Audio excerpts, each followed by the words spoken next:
Have you ever said something important and watched the room keep moving as if you hadn't spoken at all? Not because anyone was cruel, just because no one was listening closely enough to catch it. You go home that night and something in you feels thinner than before, though nothing happened that you could point to and call an injury. You start to wonder if the problem is you, if you are somehow too quiet, too complicated, too much or too little to be truly seen by the people around you. From there, you begin to shrink your own voice before anyone else has the chance to ignore it. Maybe it happened at a dinner table, mid-sentence, when the conversation simply turned before you finished your thought, and no one noticed it had turned away from you at all. Maybe it happened in a meeting, when you offered an idea and watched it die in silence, only to hear it praised 20 minutes later, once someone else repeated it in different words.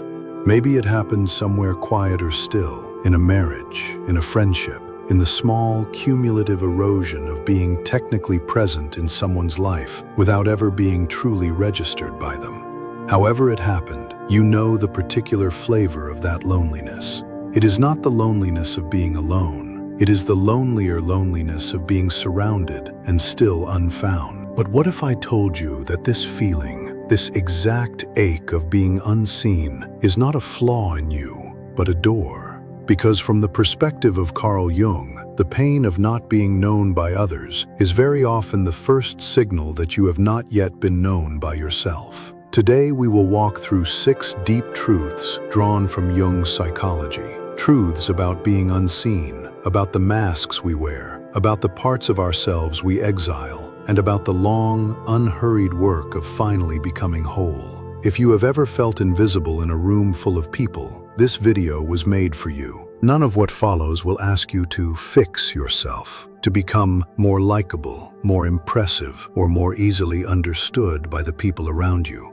It will ask something quieter and, in some ways, harder, to stop performing the search for a self you have actually been carrying with you the entire time, buried under the accumulated weight of everyone else's expectations. If that sounds like a small thing, it rarely feels small in practice. But it is, in the end, the only search that has ever actually led anywhere. Let yourself settle in. There is nowhere else you need to be right now. Nothing else you need to accomplish tonight except to listen, and to let whatever is true in you rise a little closer to the surface. This is not a lecture. It is closer to a lantern being carried slowly through a house you have lived in for years, but never fully explored. Jung spent his entire career studying this particular kind of ache, not as an abstract clinical curiosity, but as something he recognized intimately in his own life. In the years following his break from Sigmund Freud, a rupture that cost him his professional community, much of his public reputation, and the identity of Freud's chosen successor that he had worn for years, Jung entered what he later described as a profound and disorienting confrontation with his own unconscious. He was, by any outward measure, accomplished and respected, and yet privately, he wrote of feeling as though he had lost his own footing entirely, unable to locate a sense of who he was once the familiar scaffolding of his professional identity had been stripped away. It would have been easy at that point for Jung to have simply rebuilt a new persona as quickly as possible, to fill the disorientation with a fresh set of credentials and public certainties. He did not do this. Instead, over several difficult years, he turned toward the disorientation itself, recording his dreams, his visions, his half-formed intuitions in a private journal that would eventually become known as the Red Book. It was from this period of sustained, unglamorous inner confrontation that most of the ideas we will walk through tonight actually emerged. He did not theorize the shadow, the persona, and individuation from a safe academic distance. He lived through them first, in the dark, largely alone, long before he had language sturdy enough to describe what he had found. I mention this not simply as biography, but because it matters for what follows.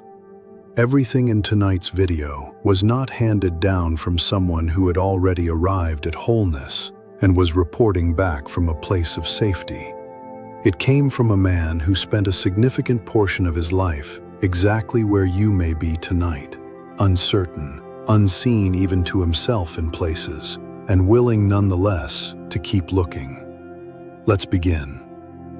Truth 1. The mask was never meant to be your face. From the perspective of Carl Jung, every person develops what he called the persona, a mask built to meet the expectations of family, of culture, of whoever is watching. The persona is not a lie exactly. It is a necessary tool, the version of you that knows how to function in a meeting, how to comfort a friend, how to survive a holiday dinner without conflict. Without a persona at all, you would be raw and unshielded in every room you entered, unable to filter, unable to adapt, unable to survive the ordinary friction of shared life. So the mask is not the villain of this story. It is closer to a coat you were handed as a child, one that fit the weather of your early life, and that you learned, out of necessity, never to take off. The trouble begins not when you wear the mask, but when you forget you were wearing one. When the performance becomes so constant that you can no longer find the face underneath it. This is why so many people feel unseen, even while surrounded by others who claim to love them. They are not responding to a lack of connection. They are responding to the exhausting reality of being loved for a character they built to survive, rather than for the person they actually are. Jung once wrote that the persona is a kind of mask designed on one hand to make a definite impression upon others, and on the other to conceal the true nature of the individual. Read that again, slowly. The very mask you built to be accepted is the same mask keeping you from ever truly being known. Think of it like a house with the lights always on and the curtains always drawn. From the outside, it looks warm, occupied, full of life, but no one can actually see inside. Not because the house is empty, but because the curtains were never meant to open. You can stand on that porch for years, watching the warm light spill out from behind the fabric, and still never once glimpse the rooms where the actual living happens. This is what it is to know someone who has never lowered their persona. You know the porch light, you know the warmth of the exterior. You have simply never been let inside. I once knew a man who was, by every outward account, extraordinarily well-liked. He was the one who remembered birthdays, who showed up early to help friends move apartments, who could read a room and say exactly the thing that would ease the tension in it. People described him, almost universally, using the same handful of words: easy, warm, dependable, low maintenance. And yet he told me once, almost as an afterthought, that he could not remember the last time someone had asked him a question and actually waited for the real answer. Not the polite version of the answer, not the version calibrated to keep the conversation light, the real one. He had built himself into someone so reliably pleasant that people stopped wondering what was underneath the pleasantness. His usefulness had become a kind of camouflage. The better he became at anticipating what a room needed from him, the less anyone in that room thought to ask what he needed from it. It was not until he began, quietly and privately, to write down the things he actually felt, instead of the things he knew would be well received, that he started to recognize his own handwriting again, so to speak. At first, the writing was clumsy. He would catch himself editing his own private notebook, softening a complaint before he had even finished the sentence, as though some invisible reader might still be watching. But slowly, page by page, the sentences got rougher, truer, less concerned with how they would land. He was not becoming a different person. He was meeting the one who had been waiting the entire time, patiently, in the dark, for a chance to speak without being managed. This is the strange gift hidden inside the ache of feeling unseen. It is not proof that you are unlovable. It is often proof that the version of you being offered to the world was never built to be truly known, only to be accepted. And acceptance of a mask, no matter how warm it feels, will never satisfy the hunger to be known as you actually are. You can collect a lifetime of approval for the mask and still lie awake at night feeling as though none of it actually touched you, because none of it actually did. Applause aimed at a costume does not warm the person wearing it. There is a particular kind of exhaustion that comes from this arrangement, one that rest alone cannot fix. You can sleep 8 hours a night, take every vacation owed to you, and still wake up depleted, because the exhaustion is not physical. It is the exhaustion of constant translation, translating your real reactions into acceptable ones, translating your real needs into requests small enough not to inconvenience anyone, translating your real face into an expression the room has already agreed to expect from you. Jung understood this kind of fatigue intimately. He spent years of his own life, particularly in the period following his break from Freud, disassembling the professional persona he had built and sitting, often in genuine confusion, with whoever remained underneath it. When you begin to notice this gap between the face you show and the self you carry, something shifts. You stop asking, "Why does no one really see me?" and you start asking, "Have I been showing them someone real?" That single question, small as it is the first crack in the mask, and through that crack, something older and truer begins to breathe again. It rarely happens all at once. More often, it happens in fragments, a moment of unfiltered laughter that surprises even you, an honest sentence that slips out before you can polish it, a flash of anger you do not immediately apologize for. Each of these fragments is a small rebellion against the mask, and each one makes the next slightly easier. It is worth saying plainly that lowering the mask is not the same as abandoning all tact, all kindness, all consideration for the people around you. Jung was not proposing that you walk into every room and announce your unfiltered opinion of everyone in it. The persona, used consciously, is simply a tool, a way of engaging with the world without exposing every raw nerve to every stranger who happens to be standing nearby.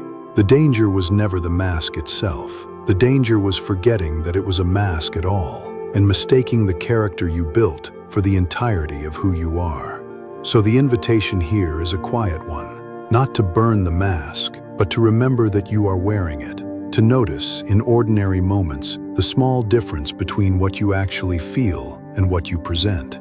That noticing alone, done consistently and without judgment, begins to loosen a grip you may not have realized had tightened around you. There is a second story worth sitting with here, quieter than the first. A woman I once corresponded with described growing up as the peacekeeper of a large, chaotic family, the one who noticed when tension was building before anyone else did, the one who learned to say the exact right thing at the exact right moment to keep the room from tipping into conflict. By the time she reached adulthood, this skill had become so automatic that she could no longer tell the difference between what she actually wanted in a conversation and what would keep everyone comfortable. She described it, memorably, as living her entire life one half step behind her own mouth, always calculating rather than simply speaking. It took her years and a good deal of quiet, private practice to relearn the difference. She started small, in low-stakes settings, choosing a restaurant instead of deferring, admitting she had not read a book everyone else was discussing, rather than nodding along saying, "I don't know," out loud, instead of manufacturing an opinion to fill the silence. None of these moments were dramatic. None of them announced themselves as breakthroughs, but each one was a small return trip to the face beneath the mask, and over time, those small trips added up to something that felt, unmistakably, like coming home to herself. This is worth remembering if you find the idea of lowering your own mask overwhelming. You are not required to remove it all at once, in some single dramatic act of unveiling. The mask came on slowly, one accommodation at a time, across years. It is entirely reasonable that it comes off the same way. But if the mask has been protecting you for this long, what happens when you finally start to lower it? This is precisely where the second truth begins, because lowering the mask does not simply reveal your true face. It reveals everything the mask was built to hide, and not all of it is comfortable to look at. Truth 2. What the mask was hiding. From Jung's perspective, the parts of yourself you have pushed out of sight in order to be acceptable, do not disappear. They gather in a place he called the shadow, and they wait. Not maliciously, not with any particular agenda of revenge. They simply wait, the way anything unexpressed waits, gathering weight the longer it goes unacknowledged. You feel this shadow most clearly in the moments when someone else's behavior irritates you far more than the situation seems to warrant. A small dishonesty in a stranger that sends you into a disproportionate rage. A friend's ambition that quietly curdles into resentment you cannot fully explain. A co-worker's confidence that you find yourself, embarrassingly, unable to simply admire. These reactions are rarely about the other person at all. Jung believed that everything which irritates us about others can lead us to a better understanding of ourselves. The shadow is not evil. It is simply everything you decided, usually very young, was too dangerous, too shameful, or too inconvenient to keep in view. Your anger, perhaps. Your ambition. Your need to be first, to be chosen, to be adored. Your jealousy, your appetite, your stubbornness, your desire to take up more space than you have allowed yourself to take. These things did not vanish when you buried them. They went underground, and from underground they still shape you, only now without your permission or awareness. A buried appetite does not stop being hungry. It simply learns to feed itself in secret, often in ways that cost you more than the original hunger ever would have. Picture a river that has been dammed for years. On the surface, the valley looks calm, dry, orderly. Farmers plant along the riverbed. Roads are built where water once ran freely. Everyone downstream forgets, over time, that a river ever moved through this particular stretch of land at all. But behind that dam, the pressure never stopped building. It does not matter how well the dam was constructed. Eventually, water finds a crack, and when it does not trickle out gently. It floods. This is what happens to a shadow that has been ignored for too long. It does not stay quiet forever. It erupts in the outburst you cannot explain, the sabotage of a good thing right when it starts to work, the sudden, inexplicable grief that arrives on an ordinary Tuesday for no reason you can name. Vincent van Gogh spent much of his life at war with the parts of himself the world found difficult to accept. The intensity, the volatility, the depth of feeling that did not fit comfortably into polite company. He was pushed to the margins again and again, told in 100 quiet ways that who he was too much. Family members despaired of him. Employers dismissed him. He struggled, repeatedly, to find any setting willing to hold the full size of what moved through him. And yet it was precisely that unrefined, unhidden intensity, the very thing he was told to suppress, that eventually became the raw material of paintings that changed how the entire world understood color and feeling. His shadow was never his enemy. It was, in the end, indistinguishable from his gift. This does not mean every shadow needs to become a masterpiece. Not everyone who befriends their darker material will paint a sky full of turning stars. That is not the point of the story, and it would be a disservice to suggest that suffering is only worthwhile if it eventually produces something the world can admire. The point is smaller and more universal than that. It means the parts of you that you have exiled are not automatically dangerous simply because they are unfamiliar. Unfamiliarity is not the same as danger, though the two feel identical in the dark. Jung said that knowing your own darkness is the best method for dealing with the darkness of other people. And there is a strange relief hidden in that idea. You stop needing everyone around you to be safe and predictable once you have made peace with the fact that you too contain multitudes you do not fully control. There is something almost humbling about this recognition. The person who cuts you off in traffic, the coworker who takes credit for your work, the friend whose selfishness catches you off guard. They are not visitors from some category of person you do not belong to.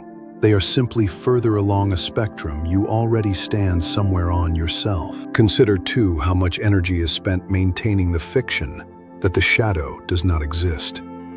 A person who has never acknowledged their own capacity for envy, will often become the most exhausting kind of company, endlessly comparing, endlessly measuring their position against everyone else's, all while insisting, sometimes quite sincerely, that they feel nothing of the sort.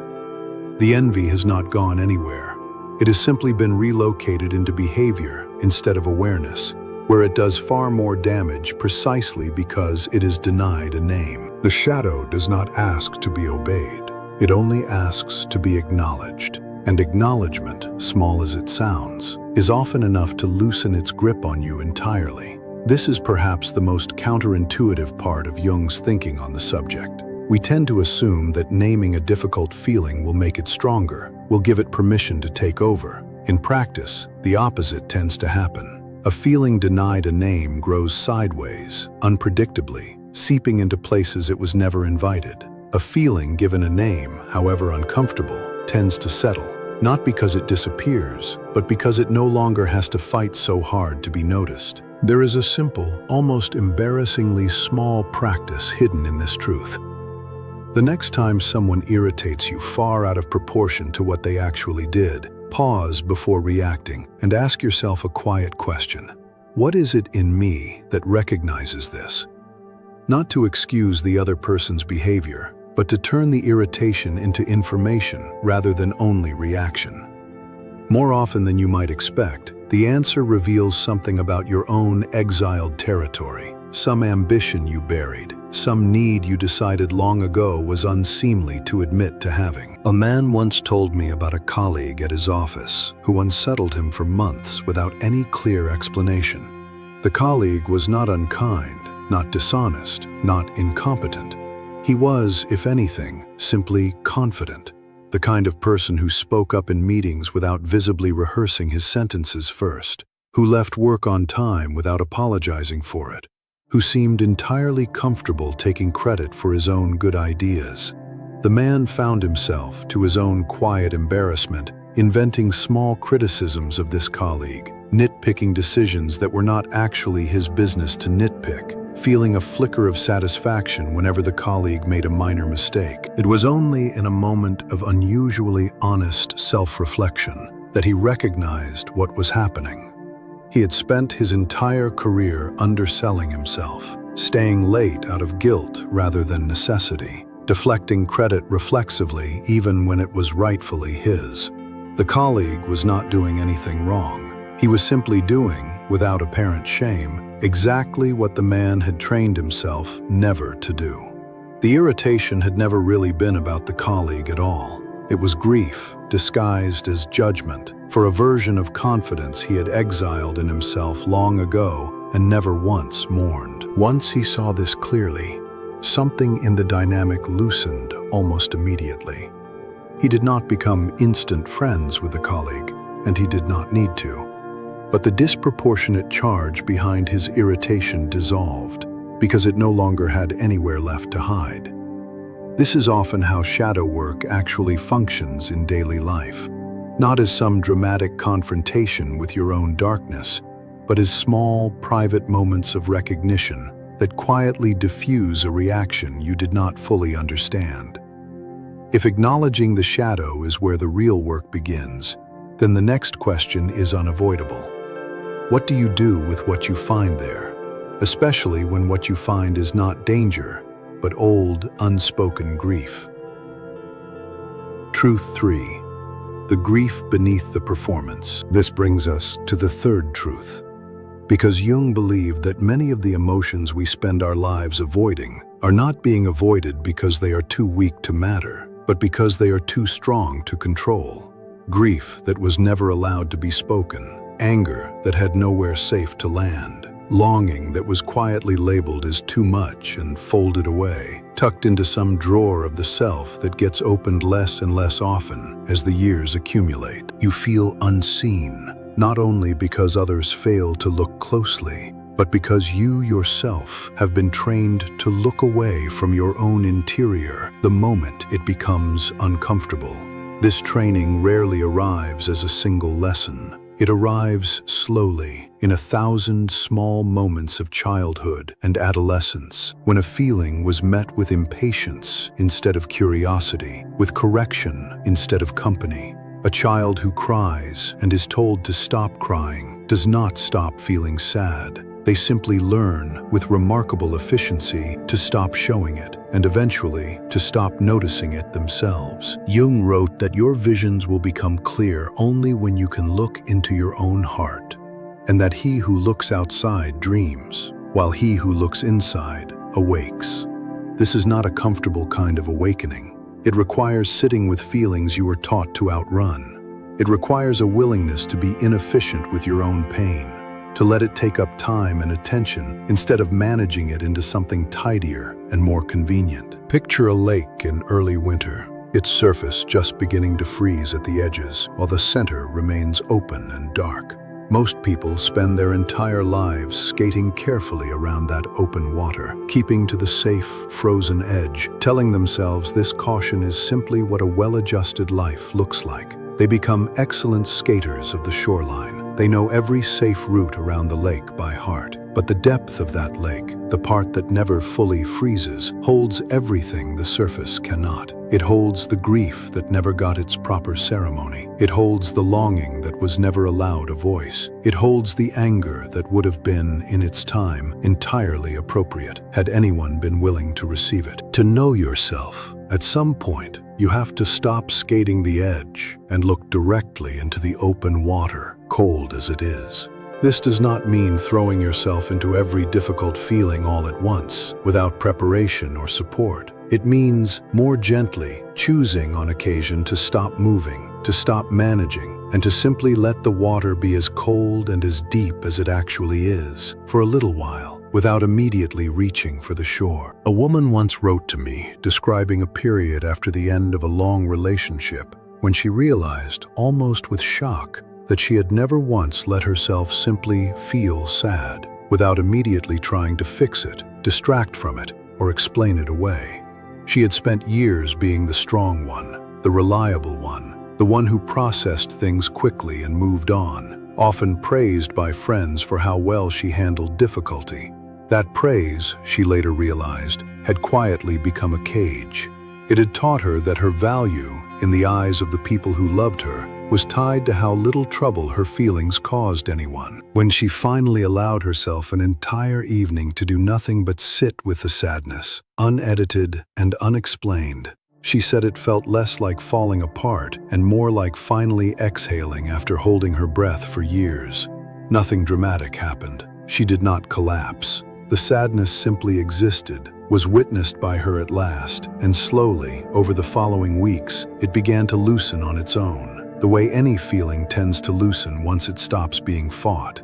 This is the part almost no one tells you about feeling your feelings honestly. It does not require an audience. It does not require anyone else to finally see you the way you have been longing to be seen. The first and most important witness to your inner life was always meant to be you. This can be a difficult sentence to sit with, particularly if you have spent years believing that your feelings only become real once someone else confirms them. But a feeling does not need external validation to be true. It was true the moment it arrived, whether or not anyone else was in the room to notice. When you offer yourself that same patient attention you have been begging the world to give you, something remarkable happens. The hunger to be seen by others does not disappear entirely, and it should not. We are, after all, social creatures, built for connection, not for permanent solitude. But that hunger stops being the desperate, aching need it once was, because a portion of that need has finally, quietly, been met from within. You begin to notice the difference between wanting to share your inner life with someone, which is a healthy desire for intimacy, and needing someone else to access your inner life on your behalf because you have never learned to access it yourself. There is a practice worth naming here, simple enough to try tonight if you wish. Before sleep, instead of reaching immediately for distraction, ask yourself a single, honest question. What did I actually feel today that I did not say out loud? You do not need to say it out loud now either. You only need to notice it, to let it exist in your awareness for a few minutes without editing it into something more presentable. This alone, done consistently, begins to rebuild the muscle of self-witnessing that so many of us lost somewhere in childhood. It is worth saying something about why this muscle atrophies in the first place, because understanding the cause tends to soften the shame that so often accompanies its absence. Children are, by nature, entirely dependent on the adults around them, not only for physical survival, but for emotional interpretation. A child does not arrive in the world already knowing what to call the storm moving through their small body. They learn the names of their own feelings from the adults who respond to them. This is sadness. This is anger. This is fine. This is nothing. This is too much. When those early interpretations are inconsistent, dismissive, or simply absent, a child does not conclude that the adults around them were unequipped. They conclude, far more often, that their own inner world must be untrustworthy, confusing, something to be managed rather than understood. Carried into adulthood, this becomes a kind of permanent outsourcing, a habit of checking with others, consciously or not, to determine whether a feeling is legitimate before allowing yourself to fully feel it. Was I right to be hurt by that? Am I overreacting? Would a reasonable person feel this way? These questions are not inherently unhealthy. A degree of perspective checking is simply part of living among other people. But when they become the only route by which a feeling is permitted to exist, something essential has been lost. The feeling is no longer allowed to simply be true because you experienced it. It must first be ratified by an outside court. Rebuilding the muscle of self-witnessing means, slowly, becoming your own court of first instance. Not the only court. Other people's perspectives still matter, still offer correction and context you could not reach alone. But the first one, the place a feeling is allowed to land and be acknowledged as real before it is ever submitted for anyone else's review. This is often uncomfortable work at first, precisely because it has so rarely been practiced. Like any unused muscle, it tends to feel weak, uncertain, even a little embarrassing in its early attempts. That discomfort is not a sign you are doing it wrong. It is simply the sensation of a capacity being exercised after a long period of disuse. If you can sit with what is true inside you without flinching, a harder question follows close behind. What happens to the story you have been telling about who you are once that story no longer fits what you have found underneath it? Truth 4. The necessary death of an old identity. This is the fourth truth, and it is the one Jung considered among the most disorienting parts of the entire process. Because becoming honest with yourself often means the collapse of an identity you spent years constructing. Maybe you always believed yourself to be the strong one, the easygoing one, the one who does not need much. And then, in facing your shadow and your grief, you discover that beneath that identity was someone tired of being strong, someone who has needed a great deal for a very long time and simply stopped asking. This discovery can feel less like liberation and more like loss, because in a very real sense, it is a loss. The old self, the one everyone around you recognized and relied upon, does not survive this kind of honesty and tact. Family members who built their expectations around your reliability may feel confused, even betrayed, when you begin to set boundaries you never set before. Friends who valued your endless availability may quietly pull away when that availability starts to have limits. This is not a sign that you are doing something wrong. It is simply the friction that comes from changing shape inside relationships that were built around your old one. Jung called this unnecessary death, not of the body, but of an outdated version of the self that can no longer carry the weight of who you are becoming.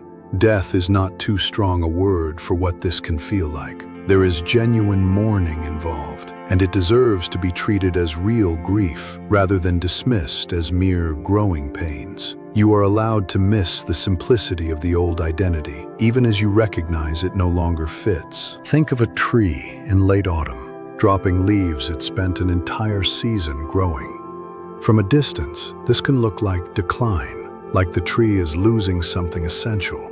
Anyone walking past might describe the tree as dying, as failing, as losing its former fullness. But the tree is not dying. It is redirecting its energy inward, toward the roots, toward the deep and unseen work of preparing for what comes next. The leaves were never the point. They were simply what the season required, and the tree lets them go without apology, trusting that spring, when it comes, will bring something new in their place. There is no record, as far as we know, of a tree resisting this process, clinging to its leaves through winter out of fear of what it might look like bare. Only human beings do this, hold on to identities long past their season, terrified that without the old leaves, we will be mistaken for something dying rather than something quietly gathering strength underground. Maya Angelou spent the earlier chapters of her life inhabiting identities that circumstance handed her, roles built around survival rather than authorship. For years following a childhood trauma, she went nearly mute, speaking to almost no one outside her immediate family, having concluded, in the private logic of a wounded child, that her voice itself was somehow dangerous. It was only through the slow, often painful work of reclaiming her own voice, quite literally learning to speak again after years of silence, that she became the woman whose words would eventually reach millions. The self she became was not a rejection of everything she had been. It was what remained once the identities that no longer served her were finally allowed to fall away. You do not need to mourn the version of yourself that is ending as though something has gone wrong. You do not need to rush to rebuild an identity just to fill the discomfort of not knowing who you are for a while.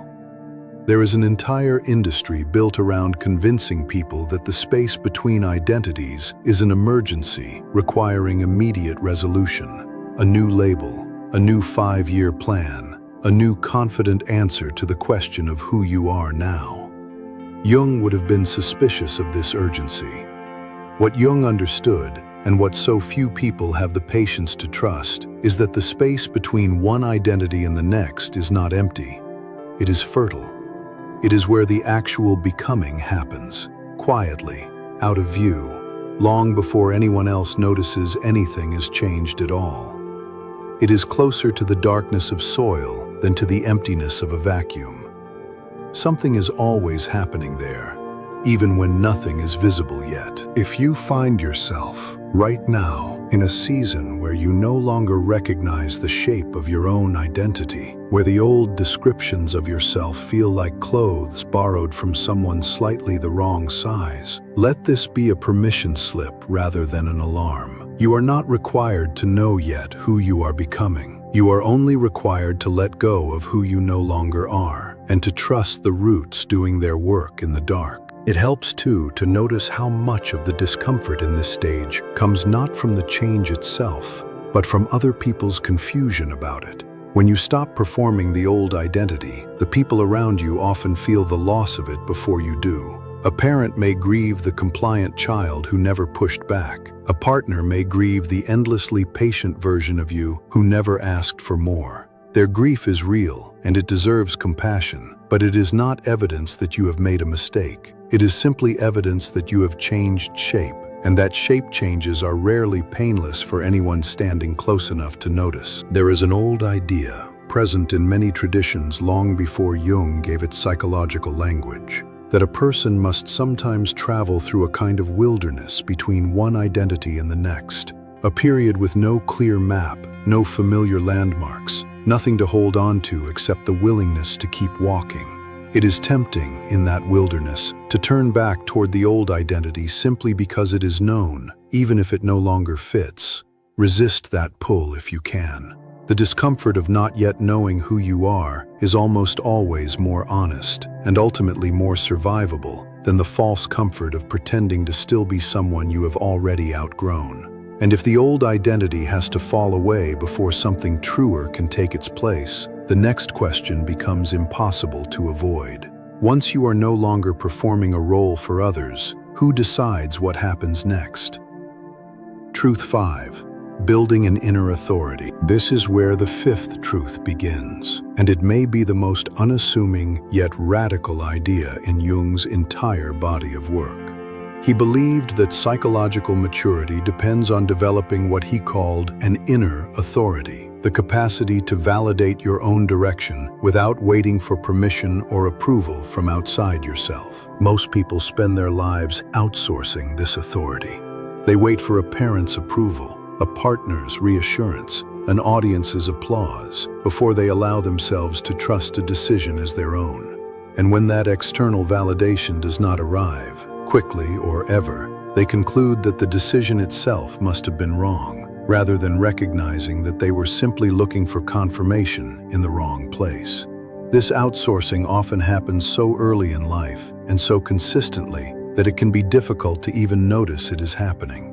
It simply feels like being a reasonable, humble person who values other perspectives, which it is, right up until the point where it becomes an inability to move at all without someone else's blessing. Before we go further, I want to ask something small of you. If any part of this has felt true so far, take a moment right now and press the like button. Not for me, but as a quiet acknowledgement to yourself that you are still here, still listening, still willing to look inward, even when it is uncomfortable.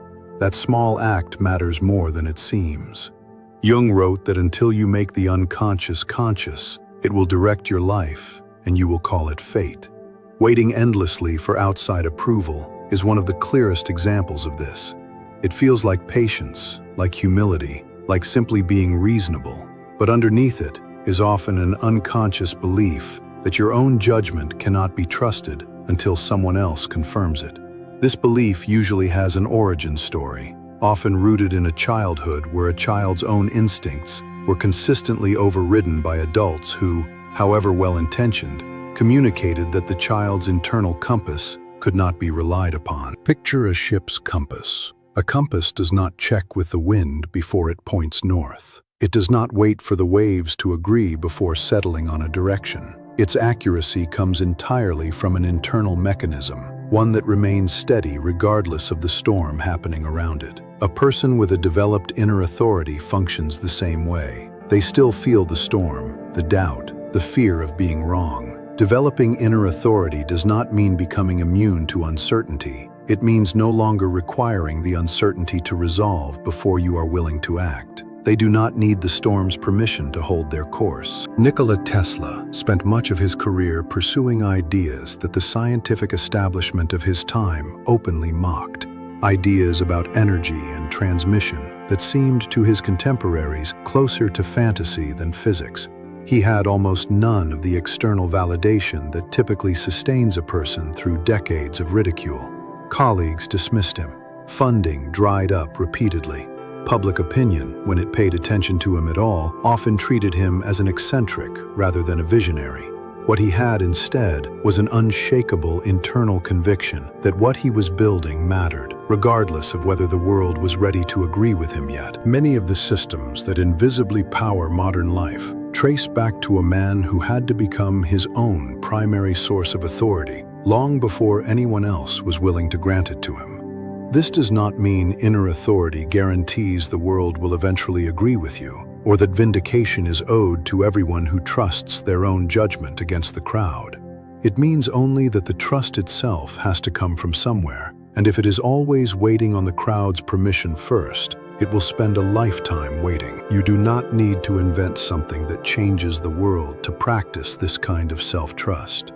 You need only begin noticing the moments when you look for permission you do not actually require. The email you have already decided to send but are waiting to run past someone else. The boundary you already know you need to set but keep delaying until you can find the perfect justification. The creative project you keep waiting for someone else to greenlight, when no one was ever going to greenlight it but you. Each time you act from your own inner compass instead of waiting for outside confirmation, you strengthen the very authority Jung believed was essential to becoming a whole person. It does not happen all at once. It happens the way most real change happens, steadily, repeatedly, almost invisibly, until one day you notice you have stopped asking a question you used to ask constantly. You reach for your phone to run a decision past someone, and catch yourself mid-motion, realizing you have already decided, and that the message you were about to send was never really a request for input. It was a request for permission you no longer actually need. A younger colleague of mine spent the better part of a decade unable to submit any piece of creative work without first sending it to 3 or 4 trusted friends for approval. She told herself this was simply good practice, gathering feedback before putting anything into the world. But over time, she noticed a pattern. She was not actually looking for feedback that might improve the work. She was looking for reassurance that the work, and by extension she herself, was acceptable.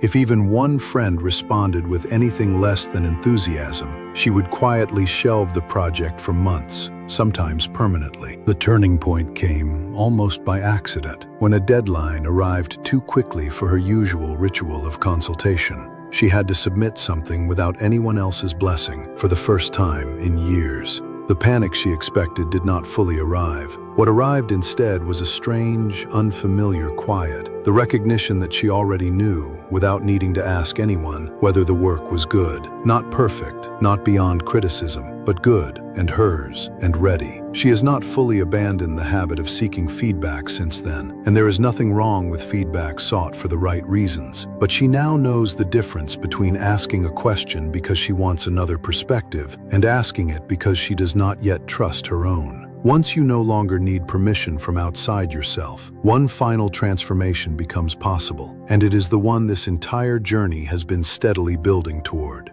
Truth 6. Individuation, or becoming undivided. Jung called it individuation, the lifelong process of becoming the specific, whole, undivided person you were always capable of being, rather than a fragmented collection of masks, wounds, and borrowed expectations. This is not the same as self-improvement in the way it is usually marketed, a checklist of habits meant to optimize you into someone more impressive. Individuation is quieter and stranger than that. It is not about becoming more. It is about becoming undivided, about the persona, the shadow, the grief, and the inner authority, all finally being integrated into a single, coherent self, rather than existing as separate, warring pieces you manage in isolation from one another. It is worth pausing here to be honest about what individuation is not.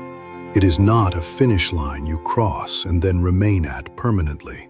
It is not a state of constant peace or the absence of internal conflict. Jung himself, by his own account, continued to encounter new shadow material well into old age. Individuation is better understood as an orientation than a destination, a willingness to keep turning toward the parts of yourself you would rather avoid, again and again, for as long as you live.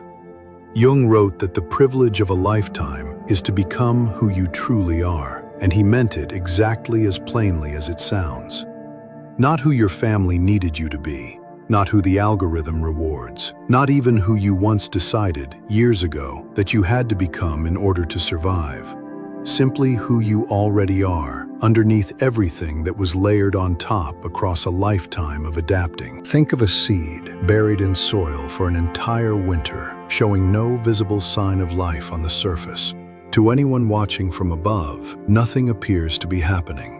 But underground, in the dark, in the part no one can see, the seed is already doing the unseen, essential work of becoming what it was always going to be.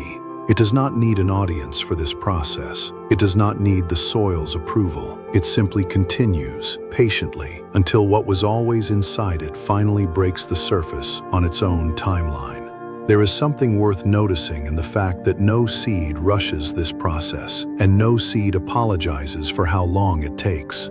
The oak does not compare its winter to the fern's winter and conclude it is behind schedule. Each unfolding happens according to its own nature, at its own pace, and any attempt to force it faster tends only to damage what is trying to grow. Frida Kahlo spent much of her adult life in physical pain that would have justified a lifetime of retreat. And for long stretches, the world outside her window offered little recognition of what she was creating from within that suffering.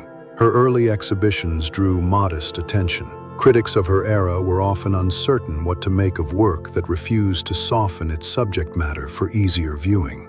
It was not external validation that carried her work forward through those years. It was an unwavering, almost defiant commitment to painting her own reality exactly as she experienced it, layered contradictions and all, rather than the version the world found easier to look at. What emerged was not a polished, palatable persona. It was a whole person, visible in every canvas, exactly as complicated as she actually was.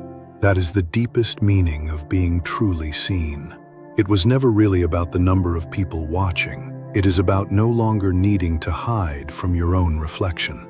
When you reach this point, even briefly, even imperfectly, something in the old ache begins to soften.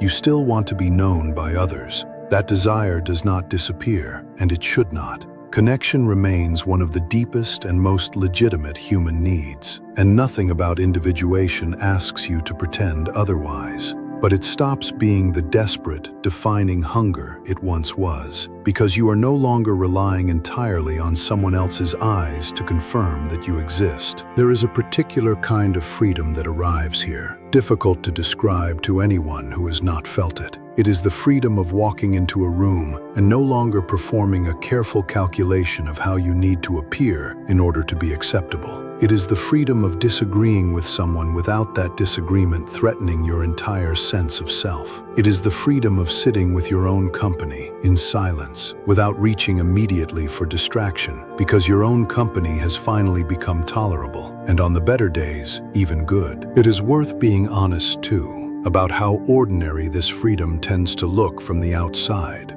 Individuation rarely announces itself with fireworks. It looks like someone quietly declining an invitation they would once have accepted out of obligation. It looks like a person pausing a beat longer before answering a question, no longer rushing to fill silence with whatever response seems safest. It looks like someone crying at something small and unremarkable, no longer embarrassed by the fact that it moved them. None of these moments would make it into a film about a person's transformation. They are too quiet, too unremarkable, too easy to miss if you are not the one living inside them. And yet they are, in Jung's understanding, the actual substance of becoming whole. Not a single dramatic turning point, but thousands of small, honest choices made consistently over years. There is also a temptation, once a person begins this work seriously, to treat individuation itself as a new persona, a new identity called the person who has done the inner work, worn with the same unconscious rigidity as any mask that came before it. Jung was wary of this trap, and it is worth being wary of it too. Wholeness is not a badge to be earned and then displayed. It is closer to a practice than a possession. Something you return to again and again, sometimes successfully, sometimes not, for the rest of your life. The moment integration becomes another performance for an audience, it has quietly become the very thing it was meant to replace. If you take nothing else from tonight, let it be this. The work of becoming undivided does not require witnesses. It does not require your family's understanding, your friends' approval, or even certainty about where it is leading. It requires only your willingness to keep turning toward yourself, gently, repeatedly, for as long as it takes, which, if we are honest, is usually the rest of a lifetime, and there is nothing wrong with that.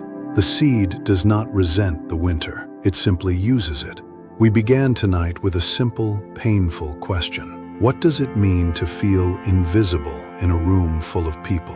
And now, having walked through the mask, the shadow, the grief beneath the performance, the identity that had to fall away, the inner authority that replaced the need for permission, and the slow becoming of a whole and undivided self, I hope you can see that question differently than you did an hour ago. You were never actually invisible. You were simply unrevealed, and there is an enormous difference between the two. An invisible thing does not exist to be found. An unrevealed thing is simply waiting for the right conditions, the right patience, the right willingness to look before it comes into view. Everything we have walked through tonight has been, in one way or another, about creating those conditions for yourself, rather than waiting indefinitely for someone else to create them for you. Jung once wrote that the most terrifying thing is to accept oneself completely, and that choice, small as it is, belongs entirely to you. No one is coming to grant you permission to be fully yourself. No one else holds the authority to confirm that you are finally allowed to stop performing. That authority was always yours, waiting patiently beneath everything you built to survive being unseen. Let yourself rest in that thought. You do not need to solve yourself tonight. Like a seed, you are allowed to grow at your own pace. Looking back at the 6 truths we explored, none asked you to become someone new. They pointed inward, toward the mask you wear, the shadow you carry, the grief you hold, the identity you are outgrowing, the authority within you, and the wholeness that was never truly missing. This is the quiet promise beneath Jung's work. You are not a problem to be solved. Beneath every mask, something whole already exists within you, waiting to unfold. You do not need someone else's approval, understanding, or permission to begin. The journey starts the moment you turn inward and truly see yourself. So tonight, be patient with yourself. Keep returning to who you are beneath everything you have been taught to be. If this journey meant something to you, share the truth that stayed with you in the comments, and subscribe if you want to continue walking this path with us. You have spent long enough waiting to be seen by everyone else.